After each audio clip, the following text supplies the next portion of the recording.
உங்கள் வெற்றி IAS academy Tenkasi. நம்ம இன்னைக்கு என்ன பார்க்க போறோம்னு பாத்தீங்க அப்படின்னா 6th ஓல்டு புக்ல இருக்கக்கூடிய ஃபர்ஸ்ட் யூனிட் ஃபர்ஸ்ட் லெசன் தான் ஃப்ரெண்ட்ஸ் பார்க்க போறோம். யாருடையதுன்னு பாத்தீங்க அப்படின்னா ராமலிங்க அடிகளாருடையது. இறைவனை பத்தி வாழ்த்தி பாடியிருப்பாங்க. அந்த பாட்டு மேல இருக்கு, ரீட் பண்ணிக்கிடுங்க.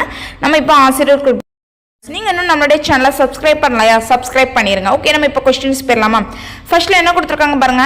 ராமலிங்க அடிகளாரோட சிறப்பு பெயர் என்னன்னு சொல்லி பாத்தீங்க அப்படின்னா திருவருட்பிரகாச வள்ளலார்.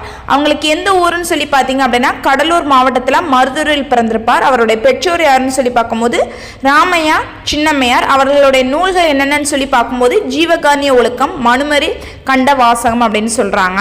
அடுத்து அவர்கள் எழுதின நூல்கள் எல்லாம் ஒரு தொகுப்பா தொகுத்திருக்காங்க. அதுக்கு என்ன நேம் சொல்லி பார்த்தீங்க அப்படின்னா திருவருட்பா அப்படின்னு சொல்றாங்க. அதுக்கப்புறமா சமரச சன்மார்க்க நெறிய வழங்கியவர் யாருன்னு சொல்லி பார்த்தீங்கன்னாலும் அதுவும் யாரு தான்? ராமலிங்க அடிகளார் தான்.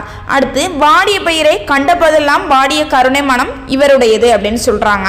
அடுத்து வள்ளலார பாரதியார் என்னன்னு சொல்லி போற்றியிருப்பாங்கன்னு பார்த்தீங்க அப்படின்னா புதுநெறி கண்ட புலவர் அப்படின்னு வள்ளலாரை பார்த்து பாரதியார் அவர்கள் வந்து போற்றிருப்பாங்க ஃப்ரெண்ட்ஸ். இவங்களுடைய பதிப்பித்த நூல் என்னன்னு சொல்லி பார்த்தீங்க அப்படின்னா சின்மய தீபிகை. ராமலிங்க அடிகளார் வாழ்ந்த காலம் சொல்லி பார்த்தீங்க அப்படின்னா 1823 அக்டோபர் 5 முதல் 1874 ஜனவரி 30 வரைக்கும். அடுத்து ராமலிங்க அடிகளார் வந்து 10 வயதிற்குள்ளாகவே சொற்பொழிவு நிகழ்த்தவும் பாடல் ஆற்றவும் அதாவது பாடலை இயற்றுவதற்கு வந்து ஆற்றல் மிக்கவர் அப்படின்னு சொல்றாங்க ஃப்ரெண்ட்ஸ்.